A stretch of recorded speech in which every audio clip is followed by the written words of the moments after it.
Good morning. It is Saturday morning here at time of filming. I'm wearing my very comfy clothes. I have some DIY projects ahead of me. And I wanted to start the day by sitting down and filming a video about digital decluttering, which is, maybe you've heard of it, maybe not. I'm not sure if it's actually a thing, if I made it up. Conceptually, I did not make this up. The term, maybe I did. It's not rocket science. It's decluttering digital stuff.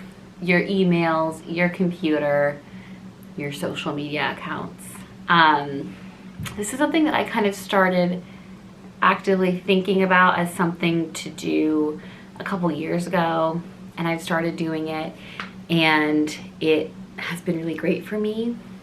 Potentially you're going through life already doing this, but I know a lot of people also let their emails build up and save thousands of photos of brunch from one Sunday 4 years ago that you probably don't need. So as we're kind of getting into the new year still, we're still in January, I think this is a really good time to start doing this, although you can do it anytime. And it is something that you might have to do a couple times before you really feel like you've got it. I think that's the same for all decluttering. It is a process of slowly shedding layers, and each time you do it, you feel safe shedding the next layer. So first you're gonna go through this. It might be comfortable, it might be stressful. What I will say is that it's a fairly mindless task, something that you can do while watching Frasier for the 50th time like I do. And then you might go through it again later and you might declutter more. So let's talk about digital declutter, what it means to me, what it might mean to you, because the reality is it's going to be something different for everyone. And that difference is going to be based on how you interact with the digital world. Do you take a lot of photos? Are you making a lot of videos? Are you saving things to your desktop all the time? Do you not do anything? Do you have tons of folders that you kind of half started and half finished? You know, everyone uses and interacts with technology differently. So this is going to be kind of broad categories, and I'm going to be sharing with you the things I try to check in on regularly that have made a big impact on me. And then I'd be curious to hear below in the comments what areas of your digital footprint are stressful to you, or do you feel like you have finally found the perfect way to manage? To me, the thing that I haven't really put my finger on yet is photos. I don't go through a lot of photos. Like, you know, you'll have some Instagram bloggers who are just pulling up photos from 5 years ago very seamlessly in a Q&A. That's not something that I do. Don't need to do it, but it's something I would be successful at either. Photo storage is one of those things that I think it depends on how you use your photos, but that is a category for me that I am still working on. So I'll share a little bit about it, but obviously I'm not a pro. So what have you guys organized? What are these things that I'm going to go over hit something for you, or you're like, yeah, I resonate with that? Let me know below. I've also written a big blog post about this. So if you would rather read, or if you want to refer back to it later when you're going through this, I'm going to link that below. I would love if you guys went over and checked that out, and left a comment, because sometimes I feel like I'm writing out there into nothing, which is fine because it actually just feels good to write it, but it is there. Okay, so digital declutter. What am I going to start with? I'm going to start with email, because this is where it started for me. So if you are like me, you probably have a million marketing emails in your inbox. You probably have a million shipping notifications. You've got some emails from a family member. You have like one important email that you emailed yourself a link in and you don't want to delete it because you want to keep the link. And your inbox is maybe a bit of a mess. But with nothing important really and of value to you. Maybe there's like 5 emails that you need to keep and 50 that is just like too much effort to kind of go through and figure out what you need to delete, so you leave them all. This is the time to put our laziness aside to get a glass of wine, to turn on Frasier, to open up your email, and to go through every single email. First step, unsubscribe from all of the marketing emails that you do not want to get. All of the sales updates that then lead you down a dark road of buying sales stuff that you didn't even want, but now you are going to buy because it's on sale, so you're saving money. That can't just be me who does that. All the sale updates, all the new updates, all the newsletters that you subscribe to with the intentions of reading them, but you don't. You can find those on people's blogs, heads up. People tend to backlog those, so you don't need to get the newsletter in your inbox every week. Anything that you've accidentally subscribed to that is popping up for you weekly that you do not read, do not care about, is forcing you to buy something that you wouldn't buy, scroll to the bottom of that email and click unsubscribe. Sometimes it's annoying. Sometimes you have to go to a new web page. They're going to force you to tell them why you want to unsubscribe. Be relentless. Go through every email and unsubscribe. What this is going to do is this is going to take your morning email notifications from 15 to 3. You're going to be online shopping less because you're going to be reminded of shopping less, because you're not going to have someone constantly in your email saying, hey, did you know we have this thing that you can buy? You'll just notice that you need something in your life and then try to buy it, as opposed to someone telling you maybe need something and then you thinking you need to buy it. You're gonna get less stressful emails. Maybe you get like a lot of political updates because you signed up for one petition, and while you want to save everything, you don't need 50 updates about everything going wrong in the world. Maybe you'd rather just watch the news or something. Unsubscribe from everything, and then you're gonna get 3 emails. Maybe there's a newsletter you love. Maybe you'll have time to read it now because you're not gonna be overwhelmed. It's not gonna get lost in your inbox. Your lovely notes from your grandma that you get that you want to see, you'll have those. And then any important emails that you get. What I would say, and what I do, is I like to categorize the emails that I want to keep, that I don't want to delete. I make a few folders and I sort things into them. Maybe it's like financial, sentimental, don't forget, that kind of stuff. And then I keep emails that I can take action on in my inbox. Theoretically, once I've gone through this, I have achieved inbox 0. Looking at my inbox in the morning is not something that is triggering me in 5 ways. It is just a few updates that I need to get and I want to get, and hopefully it's not a stressful process. Also, there's no real point in spending a lot of time to go through and clean out your whole inbox if you aren't going to subscribe from all these marketing emails, because what you're going to find is that it's just going to get back to that same place again. You're going to get all these same emails from these companies again and again until you tell them, no, I don't want your update. And if you're worried about missing sales notices, the great thing about these companies is that you can resubscribe to their marketing emails. They'll take you back. So if you regret it, it's okay. Nothing is lost, it's gone forever. So unsubscribe to everything. Be diligent. This is a process that you might have to do for a little while because maybe you won't have everything in your inbox. So every time from this point on when you get a marketing email, just take 2 seconds, go through, unsubscribe from that email.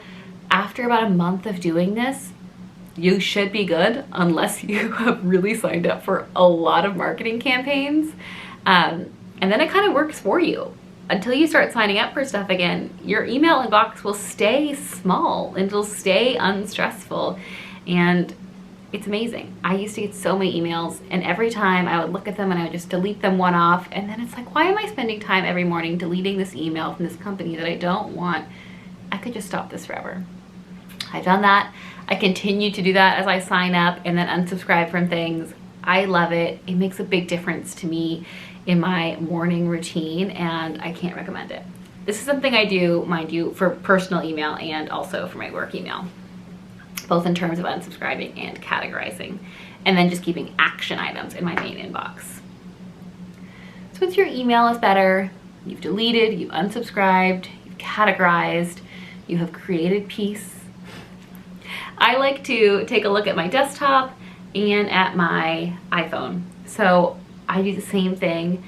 Everything on my desktop that maybe I just kind of saved, a screenshot of something, a receipt that I just put there because I maybe wanted to return something. I look at it. Do I need it? Do I delete it? If I need it, I put it in a folder and save it appropriately. And then otherwise I delete it because I don't need it. And then I always empty my trash because my computer is forever running too low on space. On my phone, I like to go through and delete all of the apps that I don't use. Maybe you download a new app because you hear about it, you're trying something. You kind of know if you're going to use an app within a couple weeks. And I just delete all the ones that I don't use. Turns out you don't miss them. If you do, you can download them again. So you're not really losing anything. I just did this recently actually, and I deleted like 6 apps. I don't know how, I just like had accumulated them. And now I have this one HBO Max app that HBO Max is very confusing. I think I might have signed up through my phone so I can't delete it. Once you start doing this, the things that you can't delete that you also don't use, they're gonna start to bug you. So maybe this is also a way to be a little insane. But I delete all the apps that I don't use, and then I like to categorize them into the folders. I have an iPhone, so I can do the folder categorization. I keep the apps that I use daily on the front screen of my phone, and then on the second swipe screen, I keep the apps that I don't use every day, that I need to keep, but they're not like a constant reference. I usually categorize them there. And then on the third swipe screen of my phone, I keep my work apps. So I keep Slack and Outlook, which I have to have on my phone, but I do not want to be reminded of a Slack notification when I am not working. My attempt at a work-life balance. And I also have a category on my phone that's called Never Use, and it's the apps that you can't delete from your phone. You need them, but you literally will never use them. And so I just hide them away there, and they don't cause me any stress. While you're going through your phone, it's also a good time to go through your iPhone pictures and delete the 15 pictures of brunch that we talked about. Usually I'll take a picture of my dog, but it's actually like 12 pictures of my dog trying to get her eyes open. And those just accumulate. So I go through and delete all those. And then I also make sure I delete my deleted photos in your phone, because if you didn't know that, hot tip, they all just kind of save there forever. So if you're trying to clear up space on your phone, check your deleted photos. So I've cleaned my desktop, I've cleaned my phone, and I also like to spend some time going through my desktop, and I go through all of my recent downloads. Probably all those things can go in the trash. Maybe one thing I need to categorize and save. Maybe I go through the photos on my computer. I don't do a ton that requires saving, and I have some systems set up, but this is kind of the area where if you use something a lot, photos, maybe you're doing a lot of typing, Word, this is a great time to go through and organize all of your Word files or your Google Docs and create folders so that next time when you're looking for something, you can find it. And there's probably a lot of Google Docs that you can delete. Sort of half-started Google Sheets maybe. Gonna start tracking something that maybe you don't end up tracking.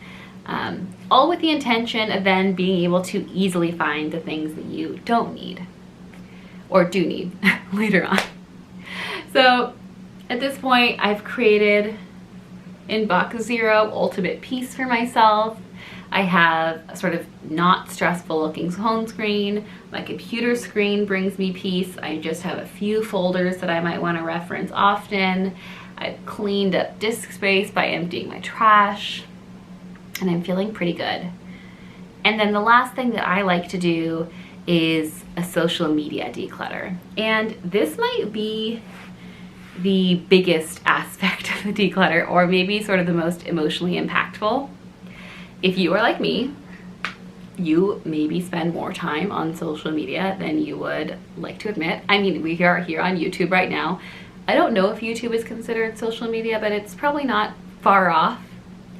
And it would be ignorant of us to think that what we see on social media on a regular basis doesn't impact our life, our emotional well-being. The stuff that we follow affects how we see the world and how we see ourselves. And it's easy to accumulate clutter and a lot of intake. I think that social media has given us this sense that like if we don't keep up, if we're not following everything, then we'll be out of touch and out of the loop. And of course we need to keep up on every single sorority sister's life updates, even though we didn't even really talk to them that much, and you've been graduated from college for 8 years, and the reality is that you guys probably aren't gonna be friends. So maybe you don't need to know what she ate for breakfast, and that's okay. But it feels like we need to know. And what I would like to say to you is that you don't need to know. You don't need an update on Facebook from that one person that you met that one time on a trip and you had one conversation and you followed each other on Facebook afterwards. You don't need to know their political updates. It's just not gonna help you. It's not bettering your life. It's not bettering your worldview. It's not helping your brain. It's just so much of an influx of stuff for us to see, and it's easy to follow people, and it is not often that we take the time to go through and question what we're following. So what I would encourage you to do is open up your Instagram, Twitter, Facebook, YouTube, click the following tab, and go through and unfollow every single account that does not bring you joy. And you kind of know early on, you're looking at an account, you're like, sometimes they post something that's fun, but you know, unfollow them. You can always refollow these accounts. So go look at them, think about it. Do you need to follow that person that you met that one time in college? Probably not. I do this often, you know, we're all following things on Instagram for a giveaway. Maybe a blogger says, to win this couch, follow these 15 bloggers, and in a low point, you follow those 15 bloggers, but you don't care about them.